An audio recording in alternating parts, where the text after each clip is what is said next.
Friend, जय श्री शंभू। मैं पूनम सांगवान, स्वागत है आपका अपने चैनल अंतिल अकेडमी पर। फ्रेंड, आज हम डिस्कस करेंगे इंग्लिश पेडागोजी के 15 क्वेश्चंस जो कि सीटेट के लिए आपके लिए बहुत इंपॉर्टेंट रहने वाले हैं। आई होप आपको वीडियो पसंद आएगी। अगर वीडियो पसंद आए तो लाइक शेयर ज़रूर करें और चैनल पर नए हैं तो सब्सक्राइब भी ज़रूर करें। चलिए स्टार्ट करते हैं आपका अपना आज का फर्स्ट क्वेश्चन दे रखा है हमें। A teacher asks her learners to discuss in group of 4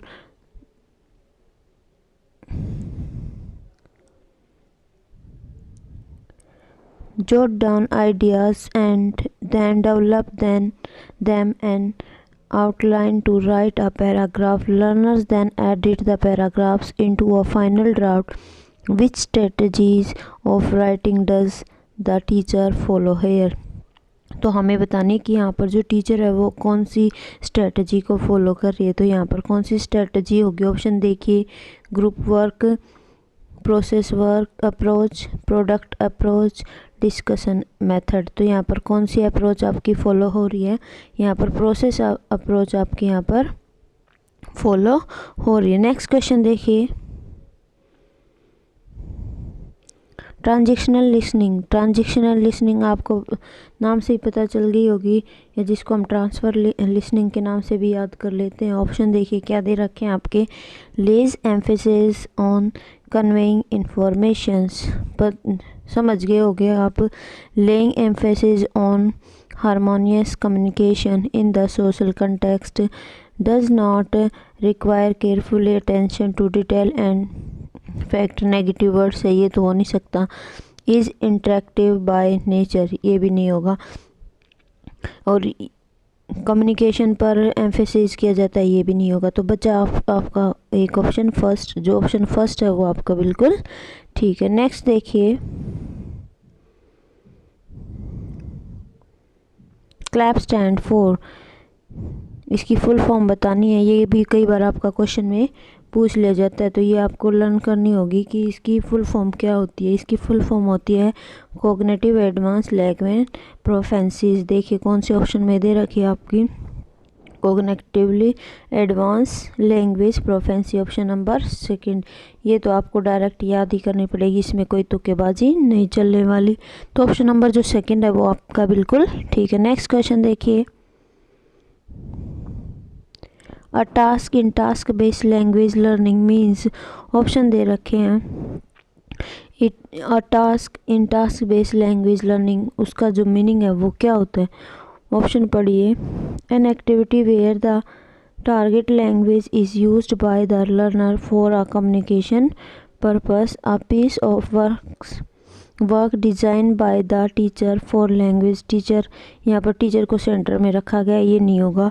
a textbook exercise to be carried out by learners individual, जब बात टास्क की होगी तो इंडिविजुअल नहीं होगा, ये भी आपका गलत। अ task for the teacher for assessing learners language, यहाँ भी टीचर को सेंटर में रखा गया, ये भी क्या होगा आपका गलत। तो बच्चा ऑप्शन नंबर फर्स्ट क्या है आपका बिल्कुल ठीक है। नेक्स्ट क्वेश्चन देखिए,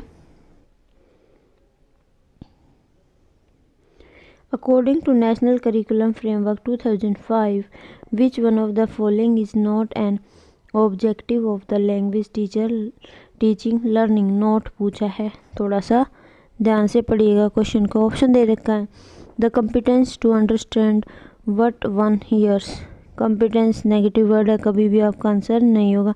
ability to read with comprehension, effortless expression, गलत, नेगेटिव वर्ड है एफर्टलेस हमारा, ये भी नहीं होगा।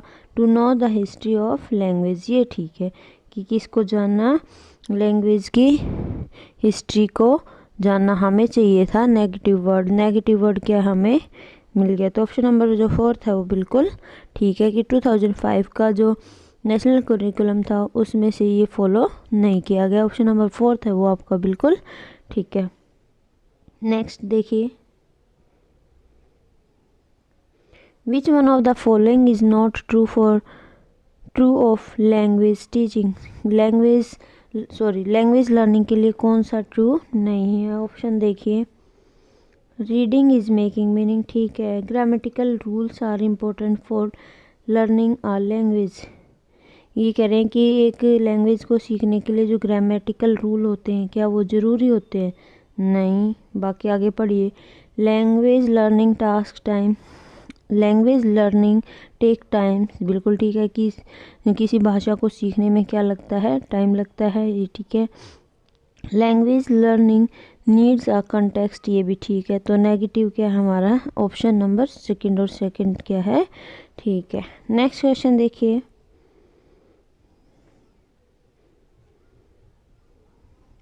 Which is an effective way of teacher learning grammar?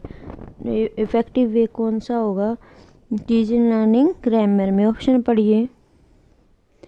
Teaching the rule first follow by the example, ये उसी में से घुमा के पूछ लिया, इंडक्टिव मेथड और डिडक्टिव मेथड का। Presenting grammar from in a natural discourse, then explaining how the form is made and use. तो ये वही हो गया कि भाई सब पहले बच्चे को क्या बताया जाए कि उसके नेचर के बारे में डिस्कस किया जाए, बाद में एक्सप्लेन किया जाए कि ये कैसे फॉर्म हुई और इसका यूज़ क्या होता है। तो ये हो गया आपका इंडक्टिव एक मेथड, तो ये ठीक रहेगा।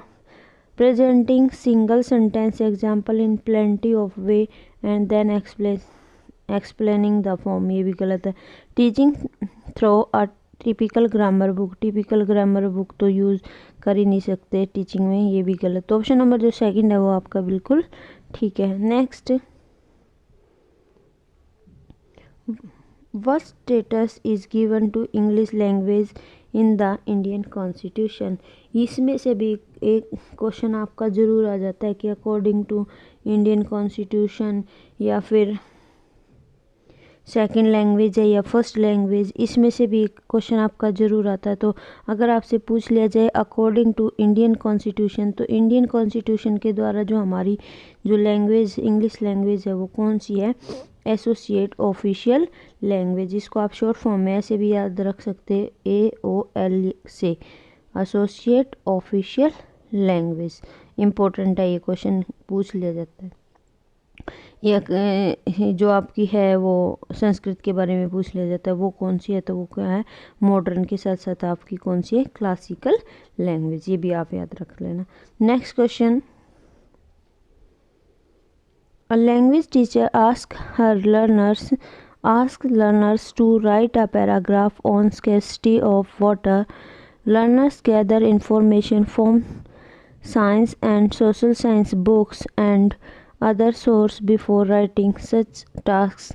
एम्स इज, जब लैंग्वेज लर्निंग में एक टीचर अलग अलग बुकों का यूज़ करता है तो वो आप समझ जाइएगा कि अक्रॉस द करिकुलम की बात वहाँ पर हो रही है। तो डायरेक्ट आप क्वेश्चन भी आंसर भी ढूंढ सकते हो कि लैंग्वेज है वो हम हर सब्जेक्ट से सीखते हैं, चाहे वो आपकी साइंस हो, चाहे आपकी सोशल साइंस हो, चाहे आपकी मैथ हो। देखिए ऑप्शन में क्या क्या दे रखा है। Developing the scientific attitude, completing the syllabus of other subject simultaneously, achieving the language learning across the curriculum। आ गया ना? तो ऑप्शन नंबर जो थर्ड है वो आपका बिल्कुल ठीक है। एनहांसिंग को करिकुलम स्किल्स, ऑप्शन नंबर जो थर्ड है वो आपका बिल्कुल ठीक है। नेक्स्ट देखिए, विच one of the following is not an assessment tool for language learning? कौन सा असेसमेंट टूल नहीं है बताना है। तो ऑब्जर्वेशन शेड्यूल है, पोर्टफोलियो है, असाइनमेंट है, रिले लिया नहीं है आपका, ये ऑप्शन ये गलत है। ऑप्शन नंबर फोर्थ है वो आपका बिल्कुल ठीक है। नेक्स्ट क्वेश्चन देखिए,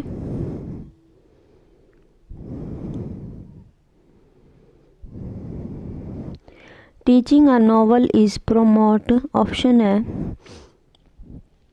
reading of for pleasure, reading for detail, reading to become a writer, reading to learn vocabulary. तो जो नॉवल है वो किसके लिए रीड किया जाता है? प्लेजर के लिए। तो ऑप्शन नंबर फर्स्ट है वो आपका बिल्कुल ठीक है, reading for pleasure. Story telling as a strategy, next question आपका, story telling as a strategy in language teaching is aimed at, option दे रखे हैं आपके, learning the morals, learning to retell the story, engaging learnings with language, testing the memory of learners. तो जो है story telling में जो strategy होती है लैंग्वेज टीचिंग की, वो उसका जो एम होता है वो क्या होता है कि जो लर्नर्स हैं उनको क्या रखा जाए, एंगेज रखा जाए, किसके साथ, उनकी लैंग्वेज के साथ। ऑप्शन नंबर जो थर्ड है वो आपका बिल्कुल ठीक है। इनपुट हाइपोथेसिस रेफर टू, ये तो आपको पता ही होगा क्या किसको रेफर करता है, किन दोनों के बीच का रिलेशनशिप बताता है कि जो लर्नर है वो क्या सीखेगा और क्या एक्वायर करेगा। तो ऑप्शन पढ़िए, the relationship between what the learners is exposed of a language and language acquisition. First ही ठीक है आपका, बाकी पढ़िए option. The relationship between what language the learners now and the language they taught, बिल्कुल गलत। The relationship among the learner teacher and material, ये भी आपका गलत। All the inputs of the school, ये भी गलत, सॉरी। ऑप्शन नंबर जो फर्स्ट है वो आपका बिल्कुल ठीक है। नेक्स्ट क्वेश्चन देखिए, विच one of the following makes the communication a cyclic process. तो साइक्लिक प्रोसेस आपका कौन बनाता है, ये भी आपको पता होगा, बहुत ईजी क्वेश्चन है। क्या आएगा इसका आंसर, फीडबैक। साइक्लिक होता है आपका फीडबैक। जैसे हमने किसी से फीडबैक लिया तो पहले हम उससे पूछेंगे, कम्युनिकेट करेंगे, फिर वो हमसे करेगा, तो ये क्या हो गया, साइक्लिक प्रोसेस हो गया, जिसको हम क्या कहते हैं, फीडबैक। ऑप्शन नंबर जो थर्ड है वो आपका बिल्कुल ठीक है। अब आते हैं आज का last question, top down process of our reading. ये लास्ट वीडियो अगर आपने देखी होगी तो उसमें क्वेश्चन आया हुआ था बॉटम अप अप्रोच, इसमें पूछ लिया आपसे टॉप डाउन अप प्रोसेस। तो बॉटम में क्या होता है कि हम बच्चे को पहले सिलेबल, फिर वर्ड, फिर फ्रेज, फिर सेंटेंस, फिर पैराग्राफ, फिर स्टोरी, ऐसे जो बॉटम अप होती है हमारी। बॉटम अप में क्या करते हैं हम, नीचे से ऊपर की तरफ जाते हैं, बिल्कुल डिटेल से ऊपर की तरफ। और टॉप डाउन में क्या होता है कि ऊपर से नीचे की तरफ आते हैं, या ये कह सकते हैं कि जैसे स्टोरी से हम किस पे आएंगे, वर्ड पे या सेंटेंस पे। तो ये कहलाएगी आपकी टॉप डाउन अप्रोच। तो आप ऐसे याद कर सकते हो, या ये कह सकते हो होल टू पार्ट, और वो होती है पार्ट टू होल, ऐसे भी आप याद रख सकते हो। ऑप्शन देखिए क्या दे रखा है आपका, proceed from whole to part, आ गया ना, होल टू पार्ट होती है top down. Proceed from part to whole, अगर आपसे कोई और क्वेश्चन में पूछ लिया जाए कि भाई बॉटम अप कौन सी होती है, तो बॉटम अप क्या होती है, proceed from part to whole, ये हो गई आपकी बॉटम अप का ऑप्शन, और ये हो गई आपका टॉप डाउन का। तो जो ऑप्शन नंबर फर्स्ट है वो आपका बिल्कुल ठीक है, आगे पढ़ने की ज़रूरत ही नहीं है। आई होप आपको 15 क्वेश्चन पसंद आए होंगे। अगर पसंद आए हो तो लाइक ज़रूर करें और शेयर ज़रूर करें, कमेंट ज़रूर करें। अपना सपोर्ट मेरे लिए बनाए रखें ताकि ऐसी अच्छी अच्छी वीडियो मैं और बनाती रहूं। मिलते हैं नेक्स्ट वीडियो में। Thanks for watching. जय शिव शंभू।